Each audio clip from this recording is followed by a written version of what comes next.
Oke, terima kasih. Saya dapat tugas hari ini untuk menyampaikan, memberikan kuliah ya. Saya ambil ini saja oleh karena ada sedikit perubahan baik dari WHO dan surat edaran daripada Kemenkes bagaimana alur diagnosis, terapi dan terutama saat ini sekarang memang sudah mulai kita gencarkan untuk memberi terapi prophylaxis ya. Kalau dulu kan memang belum terlalu sekarang Kemenkes tampaknya sudah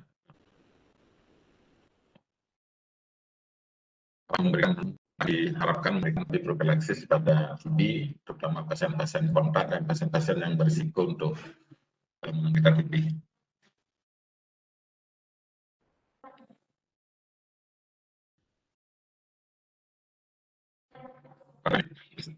Sekarang belum bergerak. Nah, sudah. Dokter, mungkin di tanah itu dokter, baru dokter bergerak. Ya, sudah.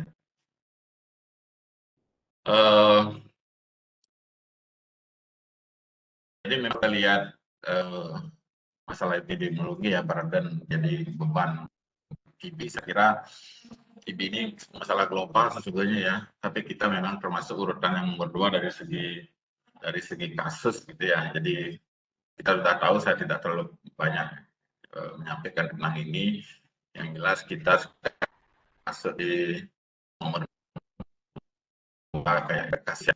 Jadi jumlah kasus TB terbesar 845.000, sedangkan India itu yang pertama India, kemudian yang ketiga sekarang Cina. Kita lihat lingkaran ini, TB itu ada, kita punya TB MDR, kita punya TB dan TB ID ya. Dengan adanya pasien-pasien yang imunokompromis, tentu TB akan makin banyak, oleh karena itu mungkin lanjut lebih baik ya. Selain ini biologi baik kasus dan kematian di Indonesia juga cukup ya. Jadi di Indonesia kematian per jam. Jadi ini menjadi perhatian pemerintah.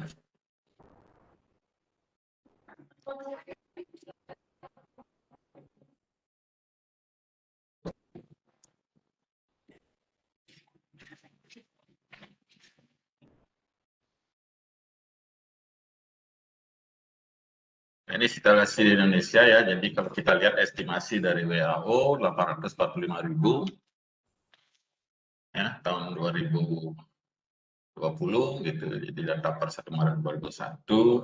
Tapi ternyata yang ternotifikasi itu hanya 300.000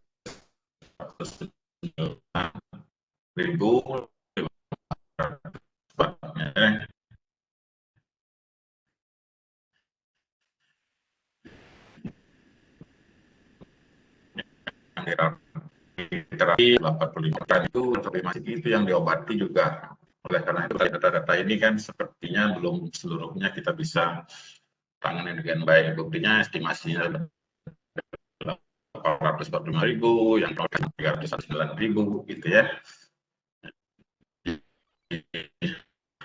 Di BMDR begitu karena jadi memang masih tetap masalah ya.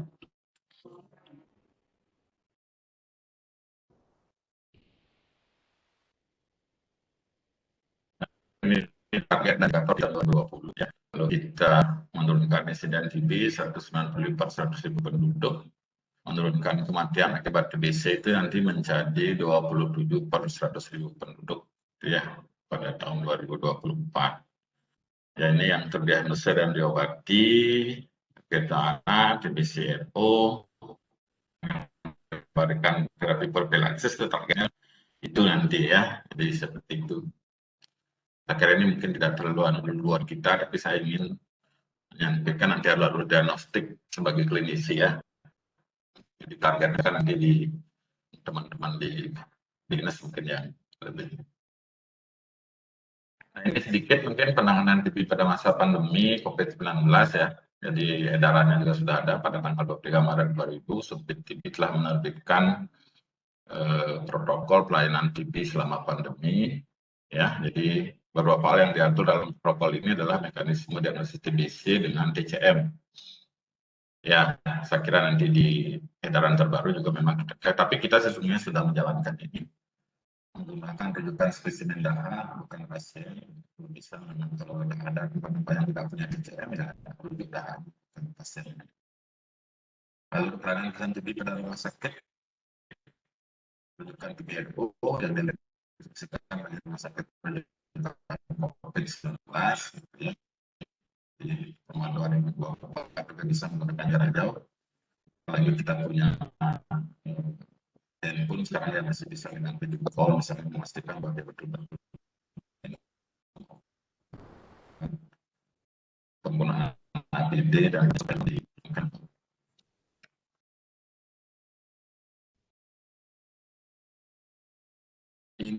Ini kira-kira peta jalan proses 2030 ya.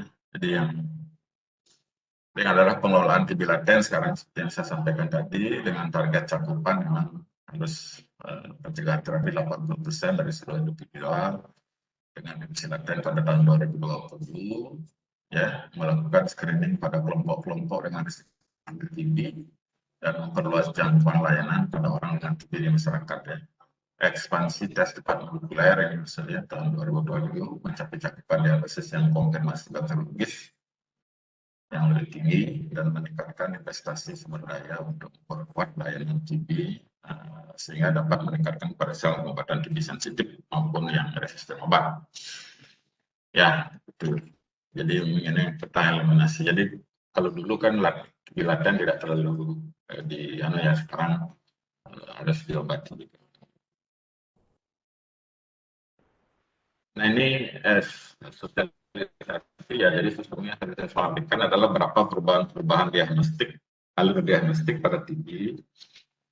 Sesungguhnya sudah mulai tetap akan dijalankan, walaupun mungkin sarana masih menunggu juga atau menghabiskan obat yang sebelumnya ada. Nanti mungkin setelah itu habis, langsung obat yang baru-baru mungkin nanti sesuai dengan peredaran ini ya. Ini nanti 3 komponen yang ada perubahan dari surat edaran Dirjen P2P itu adalah tentang diagnostik, ya, tentang pengobatan dan pemanduan pengobatan. Ini untuk sensitif.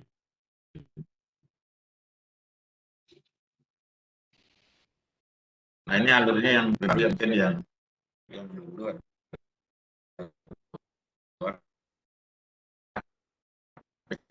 Sekarang kalau kita lihat, saya kira sudah tahu adik-adik sekalian sejawat.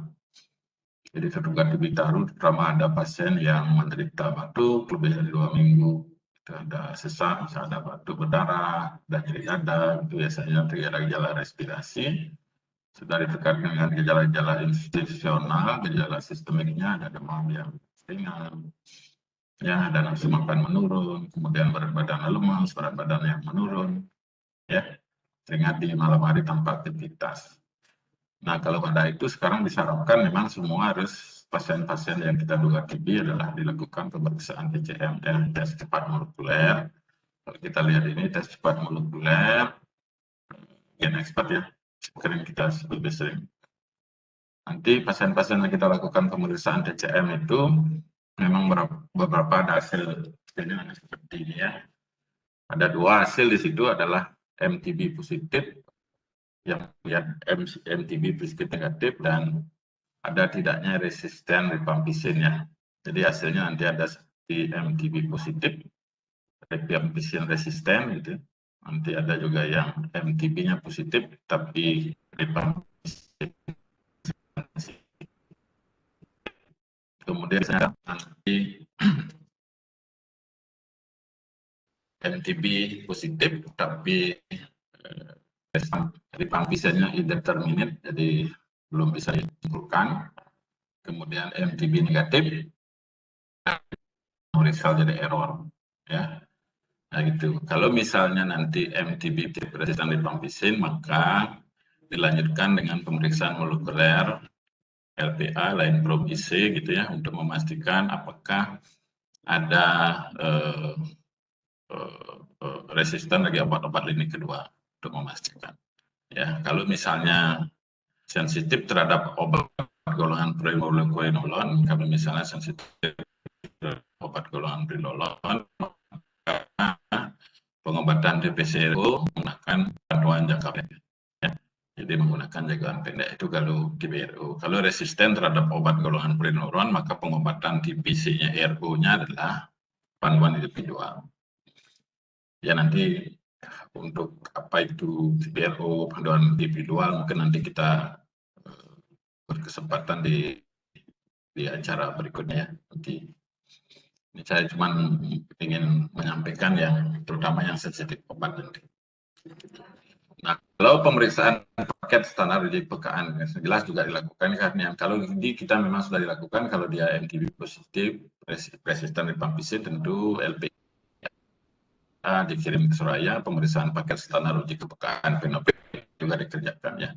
Nanti tergantung apakah dia menjadi MDR, menjadi resisten rifampicin saja menjadi resisten, jadi kita akan tahu lebih banyak apa saja yang resisten. Nah, kalau dia MTB-nya positif, ternyata hasilnya rifampicin sensitif, maka kalau pasien sebelumnya memiliki riwayat ya, jadi uji kepekaan DNA pada pasien dengan riwayat pengobatan sebelumnya. Jadi kalau ini akan ditanya ya, apakah pasien itu ini yang berbeda dengan yang sekarang ya. Kalau pasiennya sudah mendapatkan pengobatan sebelumnya, maka dipastikan bahwa pasien itu apakah ada resisten DNA atau tidak. Ya, kalau dia resisten DNA, maka pengobatannya nanti jadi sedikit berbeda.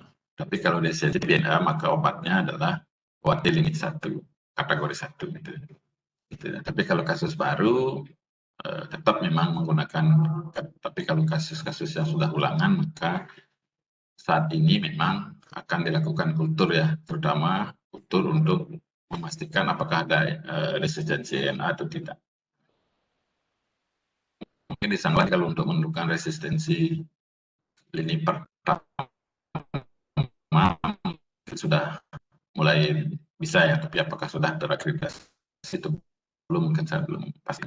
Mungkin itu perlu artinya paling tidak kita kalau pasien-pasien yang sudah pernah diobati sebelumnya, walaupun hasil MTB-nya positif dan rifampicin sensitif, maka pasien mungkin kita bisa usulkan untuk kultur untuk menentukan ada tidaknya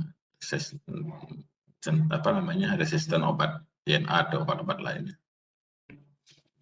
Kemudian kalau yang MTB-nya positif rifampicin tapi hasilnya memang indeterminate, maka pemeriksaan TCM bisa diulang ya, jadi bisa diulang. Dan sekarang hasil TCM, kalau misalnya TCM-nya ternyata resisten, ulangannya berarti resisten.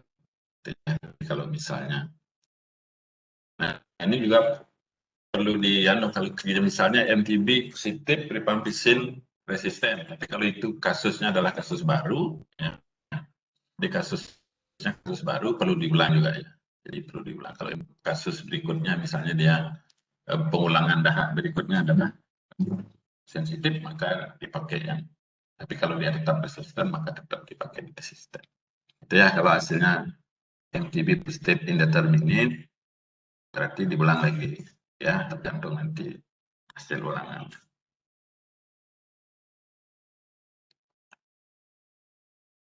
Tapi kalau bisa tetap obatnya bisa diinisiasi dengan obat ini. Kalau dia MTB negatif, apa yang kita harus lakukan? Itu pemeriksaan radiologi ya. Jadi kalau misalnya negatif bisa diberikan antibiotik setrum luas, itu masih di-cut kalau dia pemeriksaan radiologinya abnormal dan mengarah ke TB baru dan tidak ada perbaikan klinis, maka dia masuk ke TB klinis, maka pengobatan TBC sesuai dengan TB sensitif obat lini ke-1. Tapi kalau dari gambaran paru dan kemudian tampak normal ya, mungkin itu bukan TBC ya.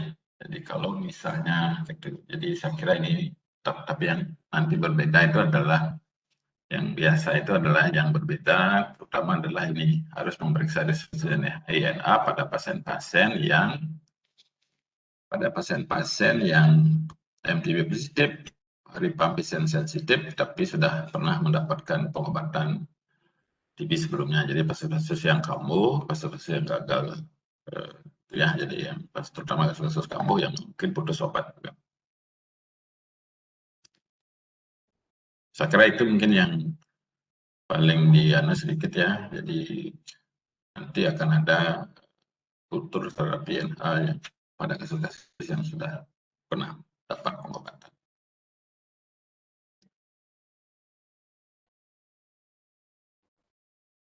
Nah, kemudian pengobatan mungkin saya sampaikan lebih terkait dengan tata laksana pengobatan. Jadi perubahan yang terjadi adalah ya obat anti TBC OT kategori 1 fase awal akan dilanjutkan dengan dosis harian. Ini yang satu lagi ya. Kalau dulu misalnya tiap hari pada fase awal kan, tiap hari pada fase awal dulu, terus kemudian fase lanjutannya adalah 3 kali seminggu. Ya. Tapi saat ini memang akan berubah juga menjadi fase lanjutannya setiap hari.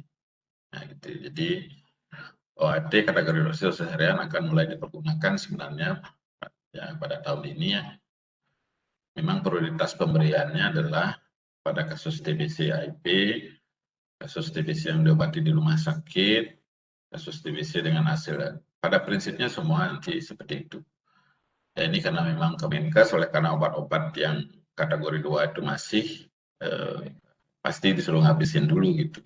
Tapi prinsipnya adalah kedepannya adalah kategori 1, fase lanjutannya tetap diberikan setiap hari. Sesungguhnya dulu kan dari WHO pun mengharapkan lebih ke tiap hari, cuman Indonesia mengambil sikap untuk memilih yang 3 kali seminggu. Katanya menurut danunya efisiensi gitu. Tapi sekarang kita sudah akan mengadop itu. Ya itu. Jadi tapi yang diutamakan adalah TB IP, TB yang di rumah sakit. Ya itu. Jadi setiap hari ya itu nanti berubah.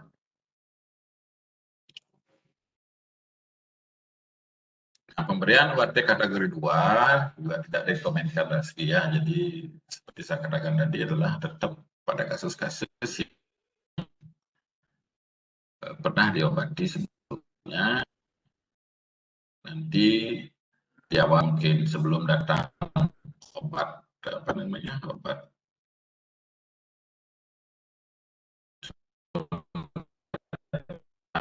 pemeriksaan kulturnya itu dulu.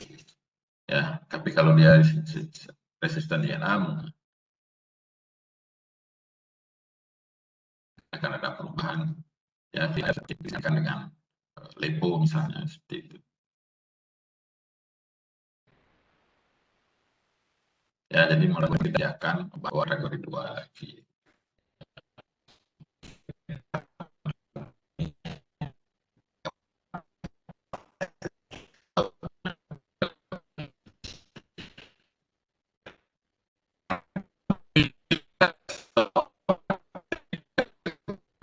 Tersedia ya, ini memang program yang mungkin saya sampaikan ya. Nanti biar tidak gini di lapangan, jadi tetap masih bisa dimanfaatkan sampai habis.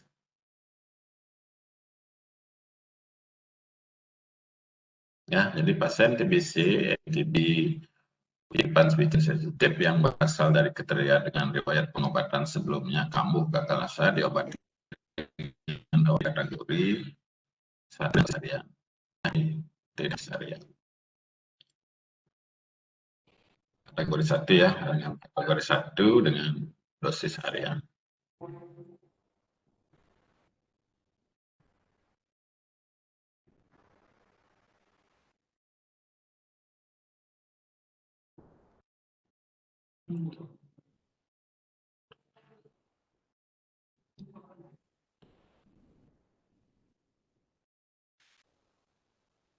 Nah, ini tentang pemantauan, tadi tentang pengobatan yang berubah itu ya.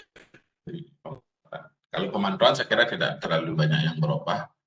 Jadi tetap untuk TBC yang sensitif obat yang SO standar menggunakan pemeriksaan mikroskopis, tapi kalau diagnostiknya tadi selalu menggunakan gen expert.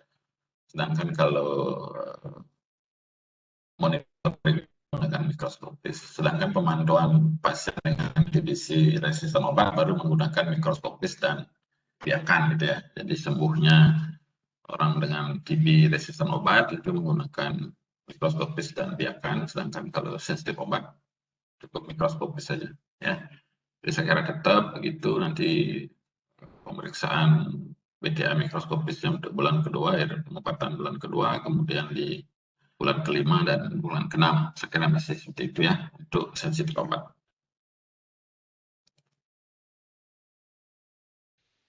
Ya, itu kira-kira perubahan update yang di yang sensitif obat, sedangkan kalau untuk infeksi TB laten ini yang sesungguhnya lebih pemerintah Kemenkes akan memberikan propilaksis gitu. Jadi kita tahu bahwa infeksi TB laten itulah suatu keadaan di mana sistem kekebalan tubuh orang yang terinfeksi tidak mampu mengeliminasi bakteri tuberkulosis, mikrobakteri tuberkulosis dari tubuh secara sempurna, tetapi mampu mengendalikan bakteri TB sehingga tidak timbul gejala. Jadi orang yang terinfeksi TB, jadi TB laten itu orang yang terinfeksi TB tapi tidak menunjukkan gejala aktif. Saya kira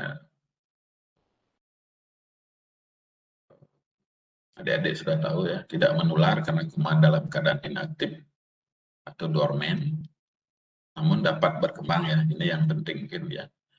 Jadi dapat berkembang menjadi tidak aktif apabila orang tersebut dalam keadaan imunitas yang rendah. Yaitu jadi pada peristiwa pada orang-orang dengan TB laten dalam masa hidupnya itu kira-kira 10% orang itu akan bisa jadi aktif gitu ya, untuk orang-orang yang terinfeksi TB.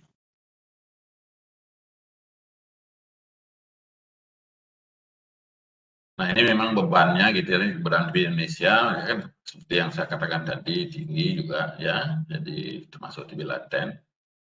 Jadi kalau di dunia 100,7 orang, 30% Asia Tenggara termasuk Indonesia ini. Jadi terapi prophylaxis TB memang kita sudah mulai sesungguhnya ya, dulu pernah dilakukan pada pasien-pasien ODA yang dipakai percobaan dulu yang di Sanglah, di di Badung dan di Mangusada dan di Beleleng. Tapi terus terang aja saya belum tahu, mungkin yang melakukan ini mungkin Dr. Dewi Dian dulu ya, yang memantau yang di ODA.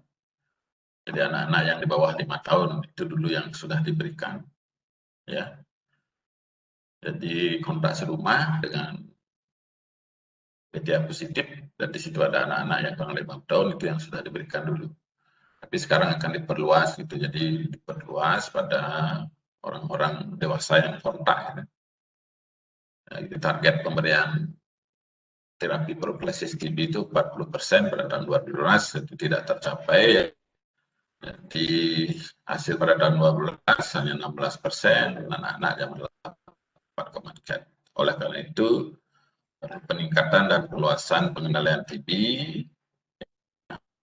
pengendalian TB laten, ya harapannya nanti kalau TB latennya sukses maka terjadi penurunan adanya TB paru maupun TB ekstra paru, sehingga ada bisa mengeliminasi TBC di tahun 2030 harapan dari pemerintah ya.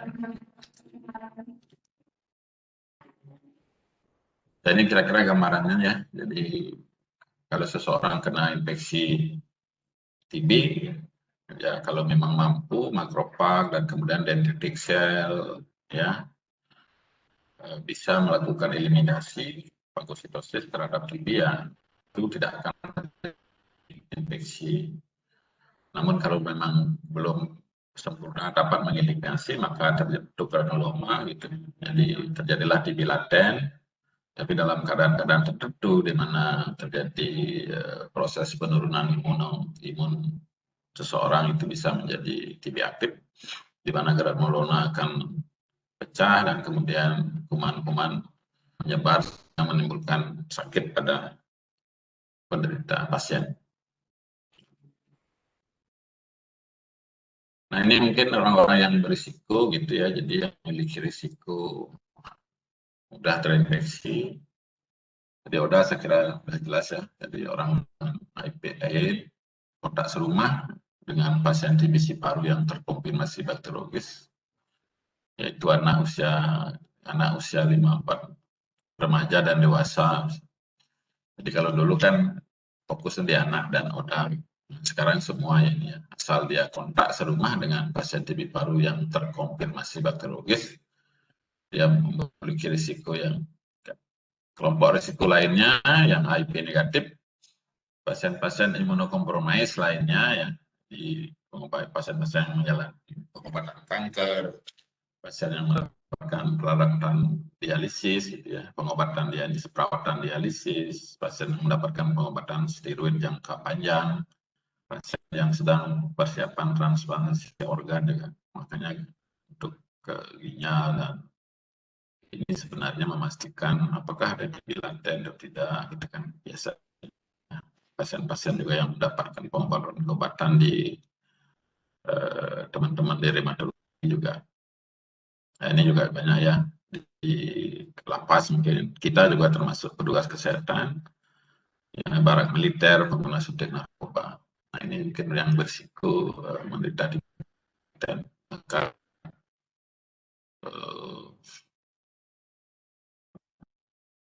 perlu evaluasi, jadi evaluasi tersangka.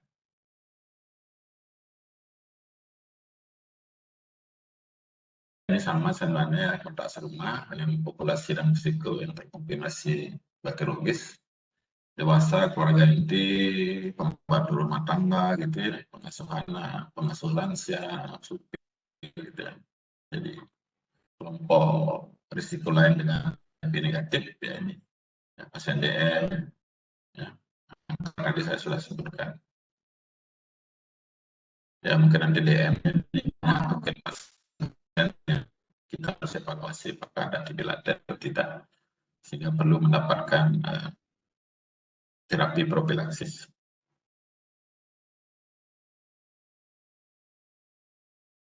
Ini tempat risiko menular TBC ya, perlu di fasilitas kesehatan, triase, ruang tunggu, poliklinik.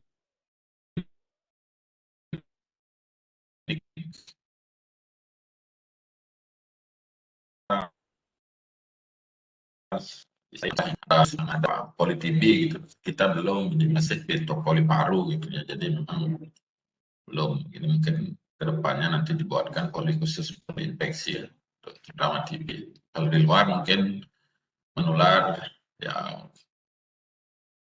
busway atau di Jakarta, bus, stasiun, ya, orang berkendaraan di sekolah, lingkungan padat. Ya. Jadi orang-orang yang sering berada di tempat-tempat ini gitu kan berisiko menderita TBC laten. Mudah-mudahan saja kedepannya menurun ya dengan kita memakai masker sekarang. Itu kan tidak lama juga gitu. Nanti kalau COVID-nya itu masker juga tidak dipakai.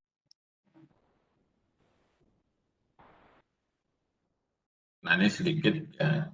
Jadi patogenitis TB laten seperti saya sampaikan di primer ya, pertama kali terinfeksi. Jadi terbentuk primer di paru-paru, dapatkan kelenjar getah ya. Nanti karena infeksi primer itu bisa sembuh ya, tidak ada MTB, mungkin ada scar, ada kalsifikasi, tapi MTB sudah tidak ada. Lesi laten itu dan bisa lesi laten bisa TB aktif ya langsung. Jadi memang pada infeksi primer bisa menjadi sembuh laten dan TB aktif.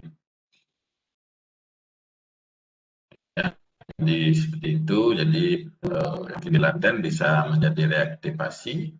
Ya, jadi kalau dia aktif ya tentu ada klinis, ada kapitas, ada penghijauan, ya, ada gambaran miliar itu.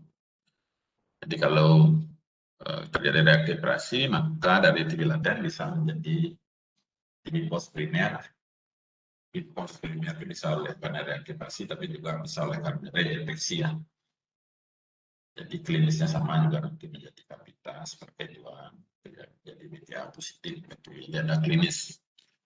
Jadi TB yang kita dapatkan dan nanti bisa saja TB dari primer langsung menjadi TB aktif atau dari TB primer menjadi lesi laten dulu kalau imunnya bagus.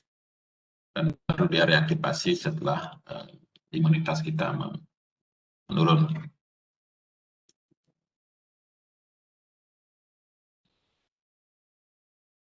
Nah ini gejalanya, kalau tadi proses apa yang terjadi secara struktur, kalau ini gejalanya, infeksi primer. Jadi kalau lesinya sembuh pasti gejala tidak ada, uji tuberkulin tidak ada, indera juga negatif, ronsen negatif, TCM, BTA kultur negatif. Tapi kalau nanti lesi laten, gejala memang negatif, tapi uji tuberkulin dan indera positif, ronsen juga tidak ada kelainan, TCM, PTA kultur juga negatif. Sedangkan kalau TB aktif biasanya gejala ada ya, jadi ada gejala, tuberkulin indera positif, ronsen positif, TCM, PTA kultur positif. Ya, jadi TB laten tadi sudah disebutkan bisa terjadi reaktivasi, maka dia akan muncul gejala. Yang dilakukan pemeriksaan, gejala ada, berpersen negatif, apa namanya, tanda PCM, PCR bisa positif.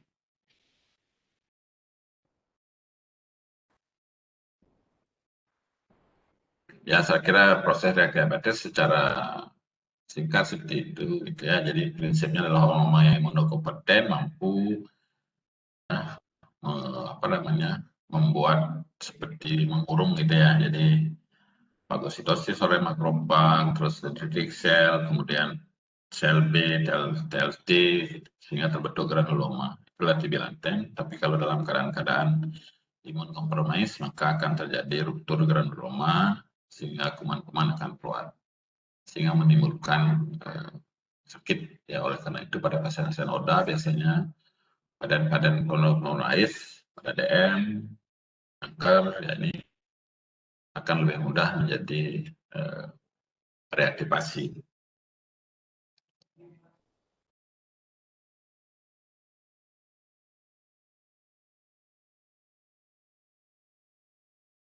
Ya, saya kira sama ini cuma menggambarkan TB laten bisa menjadi TB paru, bisa nanti TB ekstra paru. Jadi saya kira penyakit dalam TB ekstra paru ya dari semua. Ya, ingat nanti kompetensinya juga 4A saya kira lah ya TB ya. Kemarin kami di penyakit dalam kan juga diundang rapat dari Perpari, mungkin dari teman-teman yang lain juga, dari semua seminar di bawah PABDI, menentukan seberapa kompetensi masing-masing terhadap penyakit. Ya, kalau TB kan 4A gitu, jadi penyakit dalam 4A. Tampaknya nanti akan banyak dinaikkan kompetensinya gitu. Kalau dulu ada yang B, sekarang menjadi 4A gitu. Yang untuk paru itu banyak kayak yang ditingkatkan, sehingga memang kita akan lebih ini sedikit itu untuk memastikan bahwa kita bisa mengerjakan, memiliki kompetensi yang cukup bisa bersaing dengan teman-teman yang di perhimpunan lain gitu. Saya kira begitu kemarin gininya, biar tidak terutama paru dan jantung itu kayaknya memang harus tetap memiliki kompetensi yang tinggi gitu, seperti itu ya. Makanya TB ini mohon nanti kita belajar lagi lebih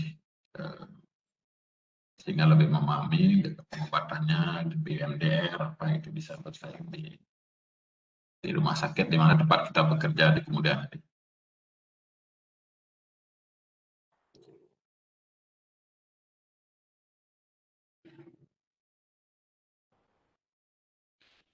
Nah, ini identifikasi dan penemuan, pemeriksaan dan pengobatan infeksi TB laten. Jadi identifikasi populasi, ya, jadi yang dicari terutama noda, kontak, atau yang lain ya. Jadi target populasinya itu ya, yang ada DM, kanker, penyakit ginjal gitu. Ya. Jadi akan dilakukan identifikasi orang-orangnya itu, kemudian kita lakukan screening ya, mengeluarkan mereka dengan TB aktif, apakah dia menderita TB aktif atau tidak. Jadi kalau aktif ya tentu obati. Screening gejala, pemeriksaan klinis, ronsen, itu. Nah, kemudian kalau misalnya itu tidak bergejala, ronsen klinis, pemeriksaan fisik normal, maka dilakukan pemeriksaan terhadap apakah dia terinfeksi laten TB atau tidak. Jadi yang dilakukan pemeriksaan di situ adalah yang kita pakai sekarang adalah TST, adalah bentuk tes atau GRA. Ya. Mudah-mudahan nanti rumah sakit menyiapkan ini akhirnya. Ya, jadi dilihat orang yang kontak, orang-orang yang memiliki kemungkinan MRS seperti penggunaan steroid tadi. Terus dilakukan screening, apakah ada TB aktif atau tidak. Kalau tidak ada, terhadap TB laten, pemeriksaan untuk tes, ya. Kemudian kalau positif berarti terapi pencegahan. Pilihan adalah INR, rifampicin, rifabutin, ya. Setelah itu baru ini kira-kira nanti untuk pengobatan TB laten, proses penjaringan dan pengobatan.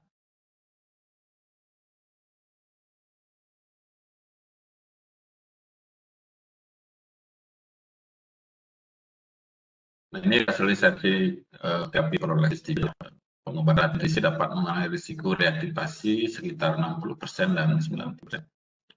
Ya, jadi selama ini kita kan berpikirnya karena sering kena TB maka tidak perlu. Tapi ini menurut review katanya dari pemberian obat terhadap TBC laten itu dapat mengurangi risiko reaktivasi sekitar.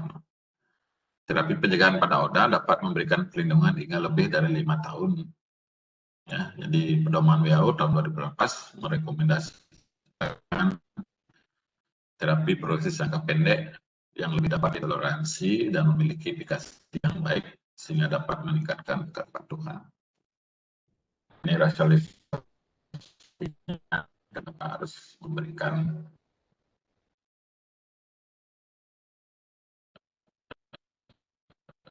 pengobatan laten.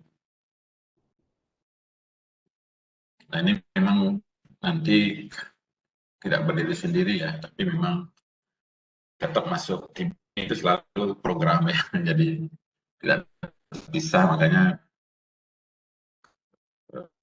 selalu harus di kaidah-kaidah kalau misalnya meriksa harus kemana, karena harapannya semua pasien-pasien yang kita layani tercatat ya, tercatat sebaik-baiknya di rumah sakit dan akhirnya dilaporkan baik ke dinas ketika 2 provinsi dan ke Kemenkes gitu ya.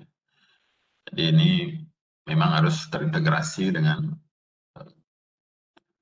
nanti memang pasti akan, cuma memang belum gini ya, pasti akan, terutama mungkin poli DM kita nanti itu harus terkoneksi dengan TB gitu ya.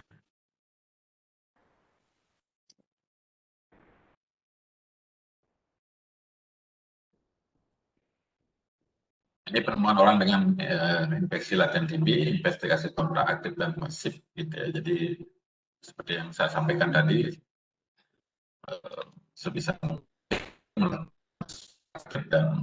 dan kalau ada pasien-pasien yang berisiko tadi ya ditawarkan mungkin ya kalau kita sebagai yang terima kasih dari aktif. Dokter Saji untuk tadi mungkin ada kawan-kawan residen yang ingin mengajukan pertanyaan mungkin nggih atau yang kurang jelas nggih bisa ditanyakan melalui chat.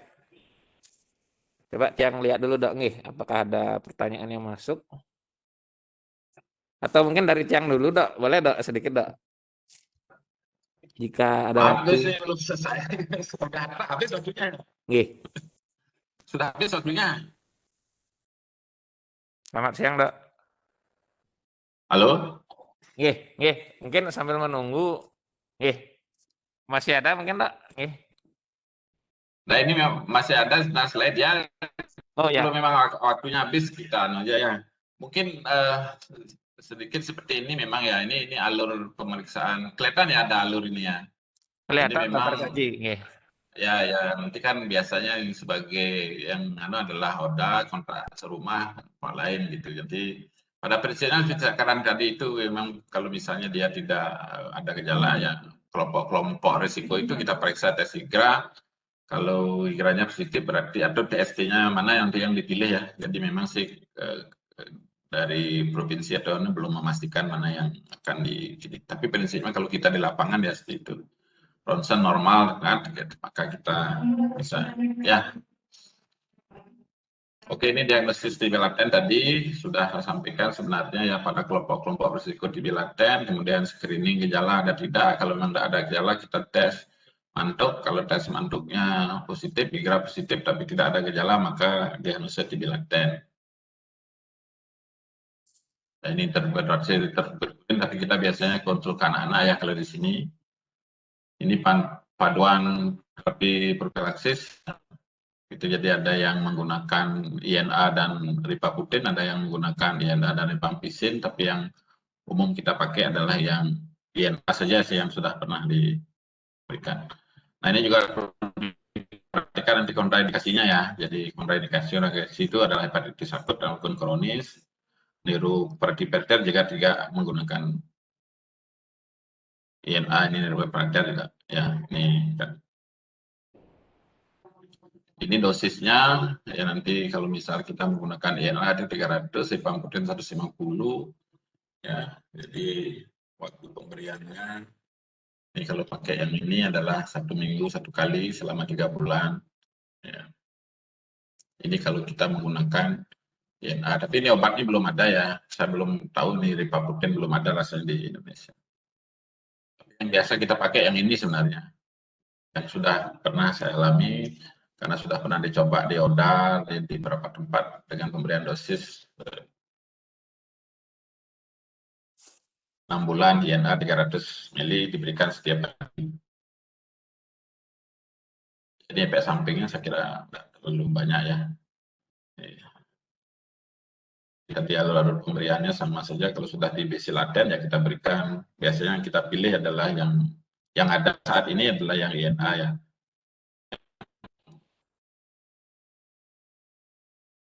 Ini sedikit alur penanganan dan pelaporan TBC di Rumah Sakit Sanglah itu ya. Jadi kalau ada suspek memang atau suspek TB paru maupun TB ekstra paru, ingat lapor dulu ke DOT gitulah ya, polidot. Nanti di situ memang akan dicatat ada TB 06, kemudian ada TB 05 yang mungkin ada sudah tahu juga ya untuk pemeriksaan lab gitu. Gen expert ada TB 04. Nah ini memang TB itu agak gini sedikit pelaporannya ya, baru kita menegakkan diagnostik. Kalau diagnostiknya tegak mau ke klinis praktik ya harus diperiksa untuk dapat obat HIV atau diabetes tidak pasiennya dengan meriksa gula darah dan anti HIV atau lab-lab lain untuk memastikan ada tidaknya kelainan yang menyertai. Kemudian baru ngamprah lagi ke polidot. Nah itu nanti ada laporan TB 01 namanya.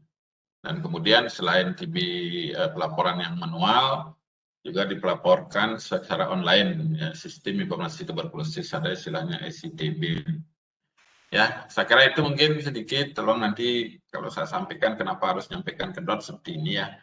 Jadi siapapun nangani silahkan, dokter DPJP-nya siapa saja, tapi tetap berkoordinasi dengan perawat dan polidot karena di situ ada nomor registrasi, ada pelaporan-pelaporan yang harus dilengkapi untuk menyesuaikan dengan program yang dimiliki oleh Kemenkes. Saya kira itu. Terima kasih Dokter Agus. Mohon maaf kalau waktunya agak lebih sedikit. Silakan kalau ada pertanyaan. Oke, semua Dokter Saji, menarik sekali nih Dok untuk pemaparan dari algoritma dari diagnosis, kemudian tata laksana dari TB terbaru Dok. Sama juga mungkin untuk yang dan teman-teman adik-adik residen ini kan mungkin baru juga Dok nih untuk mendengar pemaparan ini karena juga kita mungkin kemarin agak dan sekarang juga tetap fokusnya juga jangan melupakan selain COVID Dok ya kan mungkin sekarang kan kita tetap fokus COVID tapi juga tata laksana dari penyakit infeksi yang lain seperti salah satunya TBC ini juga perlu mendapat perhatian. Ya Dok, mungkin dari adik-adik residen, teman-teman rekan-rekan residen atau senior ada yang ingin menanyakan mungkin terkait mungkin beberapa pertanyaan terkait algoritma diagnosis TBC yang baru ini. Mungkin yang persilakan, mungkin masih ada waktu sedikit. Selamat siang Dok. Iya, silakan Dokter Made Kristia. Iya. Selamat siang Dok, izin bertanya. Saya Dokter dapat pasien dengan pengobatan TB MDR dengan pengobatan jangka pendek, dokter. Kebetulan pengobatannya itu dari RS Wangaya. Pasien ini sudah didiagnosa dengan TB yang monoresisten rifampicin, dokter. Lalu mendapatkan terapi pengobatan jangka pendek. Dalam perjalanan pengobatannya itu terjadi gangguan fungsi ginjal, dok, sehingga ada obat-obatan yang di adjust dose-nya. Kalau saya tidak salah itu tirasinamid dan etambutolnya. Lalu pasien ini sudah mengalami konversi BPA, dokter, dari biakan dan mikrobiologinya pada bulan ketiga. Nah, yang ingin saya tanyakan, dokter, dari yang saya tahu bahwa pengobatan jangka pendek ini kan pengobatan yang sudah pakem, dok, tidak bisa diubah-ubah dosisnya. Tapi pada pasien ini, pasien sudah merespon dengan pengobatan jangka pendek. Apakah perlu diganti ke pengobatan yang jangka panjang yang individualis, dokter, individual, dokter, untuk pengobatannya pada pasien ini, dokter? Terima kasih, dok. Inggih, silakan dari Dokter Saji mungkin, Dok, untuk tanggapannya mengenai kasus dari terima Dokter kasih. Christian. Ya, terima kasih Dokter Christian. Saya coba jawab. Ya, saya kira untuk TB MDR ya, jadi kalau dia resisten rifampicin, walaupun dia monoresisten rifampicin itu memang obatnya sama dengan TB MDR. Kan. Tapi TB MDR ada memang dua obat ya, jadi ada yang yang jangka pendek, ada yang individual lebih panjang 20 bulan. Memang untuk jangka pendek ada beberapa syarat. Satu, case tidak terlalu berat, gitu. Tidak ada faktor-faktor komorbid yang akan dicurigai menghambat pengobatan yang akan kita berikan. Misalnya tiba-tiba muncul efek samping atau apa gitu, atau keburukan fungsi ginjal seperti yang disampaikan tadi. Nah, oleh karena misalnya di awal terjadi perbaikan, saya kira kalau sudah berubah pengobatannya ada tidak baik, memang kita harus ubah ke individual menurut saya. Jadi begitu memang juknisnya selama ini. Kalau misalnya diharapkan ya memang pasien-pasien yang, makanya kita pilih untuk memberikan jangka pendek itu pasien-pasien yang klinisnya baik, yang tidak potensial akan menjadi kelainan. Misalnya kalau pasien DM, pasien ODA, pasien itu kadang-kadang kan tiba-tiba dia menjadi ada kelainan di organ-organ lain. Tapi kalau itu terjadi, di mana obatnya harus dimodifikasi, kita harus ubah ke individual. Saya kira itu mungkin jawaban saya, Dr. Christian. Mudah-mudahan nanti kita sama-sama baca lagi juknis yang mungkin sudah saya sampaikan juga. Terima kasih. Oke, terima kasih dari Dokter Saji untuk sedikit sharing mengenai tadi TB MDR dengan monoresisten rifampicin. Dari Dokter Christian, sampai nggak Dokter Christian? Iya, sampai, dok. Terima kasih. Baik, mungkin masih ada lagi pertanyaan mungkin terkait apa namanya tata laksana atau diagnostik. Berarti Niki mungkin dari Tiang, Dok, sedikit, Dok, mungkin kalau belum ada. Memang berarti sudah tidak pakai seperti yang lama, Dok, nih, tidak pakai BTA lagi, Dok, nih, mungkin nih. Jadi semua dengan TCM ya begitu ya, Dokter Saji, nih, untuk keseragaman diagnosiknya, Dok, nih. Untuk diagnostik, jadi untuk diagnostik pakai TCM, karena di Bali kan kita anggap semua rumah sakit ini punya, bahkan di Puskesmas Kute punya, dia Puskesmas Sati rumah sakit seluruh Bali itu punya. Makanya diharapkan kalau yang belum punya ya merujuk, haknya bisa dirujuk ke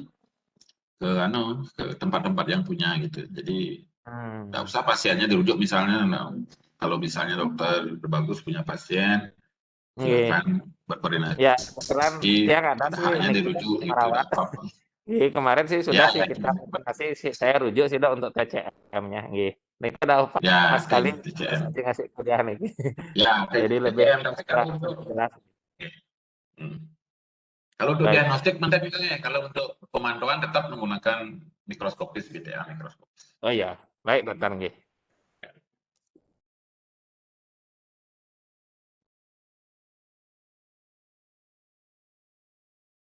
Nggih, baik, kalau coba Tiang lihat di chat.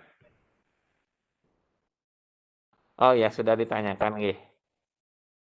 Dokter Krisia tadi menanyakan mengenai pemakaian isoniazid sebagai profilaksis pada TB laten. Apakah pasca pemberian dari isoniazid 6 bulan tadi, apakah ada evaluasi dari TST atau IGRA atau IGRA itu, Dok? Mungkin dari Dokter Krisia menanyakan lagi, Dok.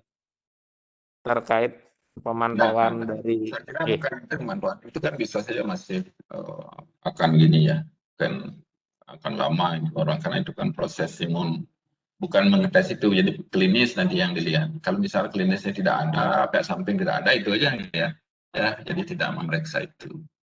Nanti artinya 5 tahun nih dia sudah gitu misalnya dia kalau misalnya dia risiko ya setelah 5 tahun bisa diberi lagi gitu. Itu maksudnya. Ya, saya kira itu. Oh, Kalau dia risikonya tidak ya, mungkin tidak diberi. Saya kira gitu, Dokter Polisi. nggih. Nggih, dari Dokter Krisya sampun nggih untuk tadi mengenai pemantauannya sudah dijelaskan mengenai pertanyaan yang kedua. Baik, mungkin apakah ada lagi dari rekan-rekan? Kalau mungkin tidak ada, izin terima kasih saya mengucapkan pada Dokter Saji, Dok, untuk penjelasannya. Nanti mungkin slide bisa diizinkan untuk adik-adik residen untuk di-copy dan dipelajari. Terima kasih juga kepada Dokter Krisya, kemudian Dokter Anton juga yang sudah membantu tadi, dan rekan-rekan residen senior sekalian juga yang berkesempatan hadir. Sangat menarik sekali, tidak terasa sudah lebih kurang 1 jam pelaksanaan kuliah khusus ini mengenai update diagnostik dan tata laksana tuberkulosis. Mudah-mudahan bermanfaat. Terima kasih Dokter Saji sekali lagi. Izin yang menutup kuliah khusus ini dan sampai ketemu di kuliah khusus pada Rabu berikutnya. Selamat siang. Terima kasih. Mohon Oke. maaf bila kurang. Oke. Terima kasih. Yang lab. Izin Dokter.